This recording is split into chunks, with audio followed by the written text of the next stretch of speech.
Honor, may konting tanong lang. Pasok, bida-bida. Noon si Dave Tan ba ang naging chairman ng SK?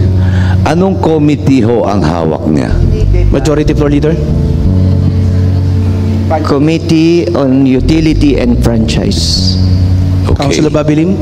Maraming salamat po. Yari ka ngayon, Okay. Babilim. Committee of talaga Utility and Franchise. Hindi ho pinag-usapan yung Youth Welfare Organization or pinagtatalunan natin na committee, tama ho ba? Majority Floor Leader. Hindi po. At nung time na ni Honorable Dave Tan, existing po yung ating City Council Resolution number 206. So sinubdivide po yung Committee on Youth Values, Formation, and Sports Development. Kaya pong hinawakan niyang committee ay yung Utility and Franchise. Hindi niya po kinwestiyon yan at wala pong kumontra dun sa pinasa po nating City Council Resolution number 206. Councilor Babilim. Yeah, maraming salamat po. Yun ho ang gusto ko malaman eh. Bakit noon walang nagre-reklamo? Ngayon may nagreklamo. Kasi nga, mali. Balik na uli, hindi pa rin matapos-tapos pagdidebate. Yun lang ho gusto ko malaman. Anong dahilan? Maraming salamat po. Kayo ang dahilan. Councilor Babilim. Councilor Awisia. Yari. Councilor Yanyan Ibay. Thank you po, Your Honor. Your Honor, to add more information po to the question of Councilor Bobby Lim po, yung resolution po, yung Resolution 206 Series of 2010 na sinundan po natin nung nirepeal po natin yung Resolution number 33 Series of 2024. Nung time po kasi na yon, nung 2010 po, wala pa po tayong SK Reform Law na nagmamandate po sa isang SK Federation President na maging Committee on Youth Welfare and Sports Development. Noong 2015 lang po tayo nagkaroon ng reform law po na yun. Kaya po, yung sinusundan po natin na President is, sa ngayon po ay mali dahil nga po 2010 pa po yun, so very outdated na po. So nung naibalik po natin yung Committee on Youth Welfare and Sports Development through Resolution number 33, Series of 2024, naitama na po natin yung President po na yun. Hindi ko po alam kung bakit po hindi po pinaglaban ng lumang SK Federation President dahil 2015 pa po yung reform law na yun. And ngayon po, bilang naupo po ako na Federation President noong 2023, ngayon po ay pinaglalaban ko po ang karapatan ng kabataan dito sa lungsod ng Maynila. Yun lang po, Your Honor. Councilor Babilim. Yeah, maraming salamat po. Ano? Tama ho ba ako binalik ng National noong 2015 pagkasama ni Konsel Yang? Councilor Yanyan. Ang tinatanong niyo po ba, Councilor? Yung sinasabi mo na 2010, tinanggal natin, sinabi ng National, 2015, ibinalik. Tama ho ba? 2015 po na igawa ang SK Reform Law. Ngunit ang Sangguniang Kabataan po ay abolished po from 2013 to 2018 po. Kaya ang sinundan po ni dating Mas marami pang alam tong bata no, kaysa yung mga matatandang kansilor. SK Federation President Dave Tan po ay si dating SK Federation President Eunice Castro po. Councilor Babilim. Yes, maraming salamat po. So, it's 2015 na ibalik.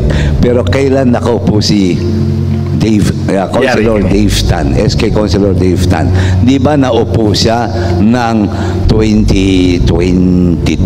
Ipatuloy mo. 2019? Sige, push mo pa. 2017?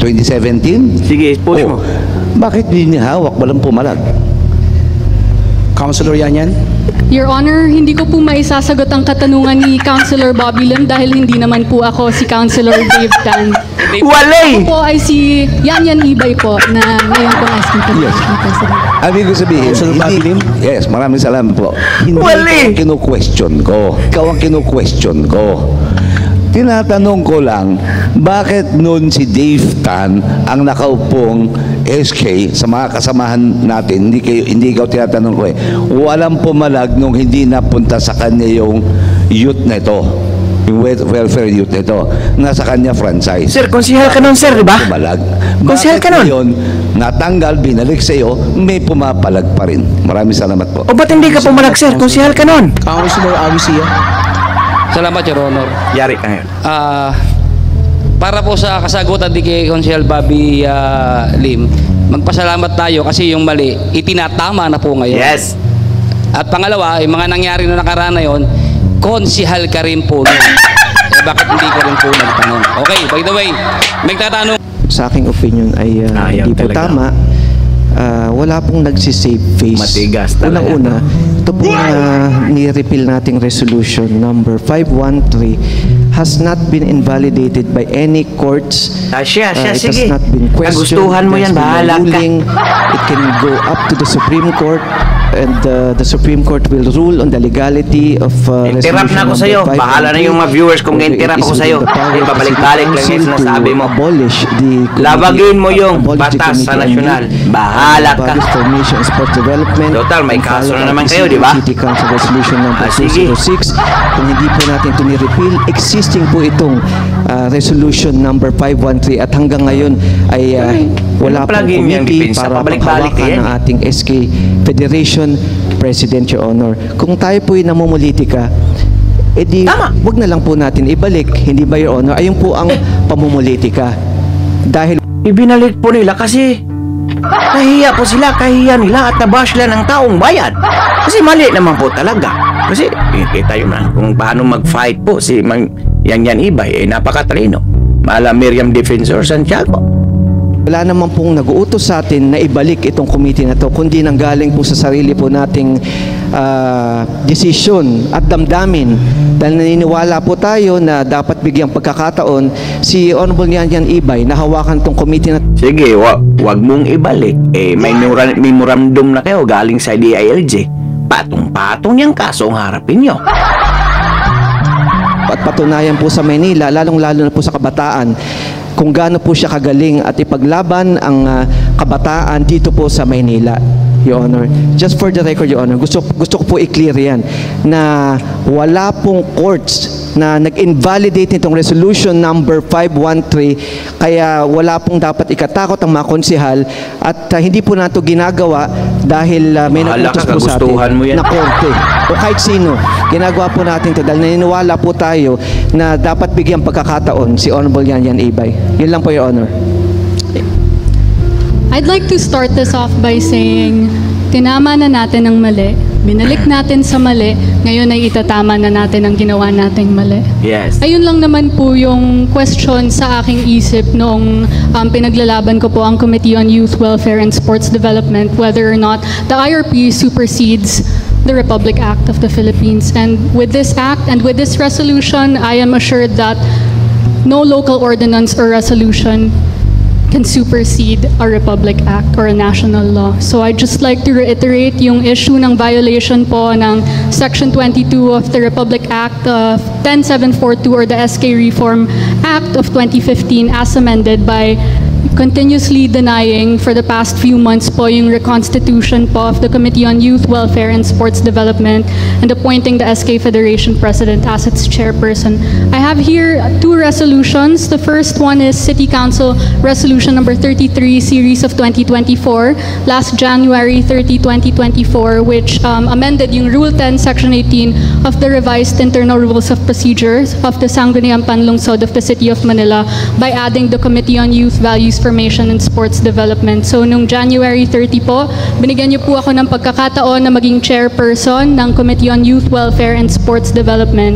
Whereas, nung August 8, 2024 naman po, I have here yung approved resolution number 513 series of 2024 which divided the Committee on Youth Values Formation and Sports Development by repealing yung City Council Resolution number 33 series of 2024. With that being said, I'd like to put on record yung DILG Memorandum Circular number 2024-128 reminding the mandatory nature of Section 22 which states that the SK Federation President shall be the chairperson of the Committee on Youth and Sports Development in the said Sanggunian and the regular member of the Committees on Education, Environment, Employment and Livelihood, Health and Anti-Drug Abuse, and Gender and Development. I'd like to manifest, Your Honor, that this section be applied to the City Council of Manila, and I'd like to thank the resolution that we just discussed right now for doing so, for manifesting my rights as the SK Federation President. So with that, Your Honor, I'd like to thank you and the majority for making balik my committee. And I'd also like to send a message to all the public servants not to politicize the youth because we have laws backing us up at the end of the day. Let this be a reminder to the youth to let your voice be heard and stand your ground with the principles you believe in. Mabuhay ang kabataang Manileño, mabuhay ang kabataang Pilipino. Maraming salamat, Your Honor. Thank you. And the DILG memorandum will only apply if the committee is existing. So Records will show that I have resolutions and ordinances that benefit the youth and cater to the youth. So, hindi ko po nagigets kung saan po nanggagaling yun because in all honesty, Your Honor, I am very much active in this August chamber and hindi ko po alam bakit ako yung napag-initan with regards to attendance po. So, Rasyon ng Sangguniang Kabataan. Base sa records, ni minsan hindi ka nagpatawag ng hearing para sa mga SK complaints, ni minsan hindi ka nagpasa ng ordinansa para talakayin ng komite para sa kabataan sa Maynila. Sa session, magpapa-attendance ka lang tapos alis ka. Dito ka nga, pero umalis ka naman ng maaga. Point Hindi of pa order, tapos ang Your session. Pwede tapusin ko ang salita ko? kayo po yung ama ng konsehong ito, kayo po ang ama ng City Council. Pero yung ginawa niyo po sa akin last week na mahiya po kayo and you personally attacked me, I don't know, Your Honor. Hindi kaya gawin sa akin ng ama ko yun.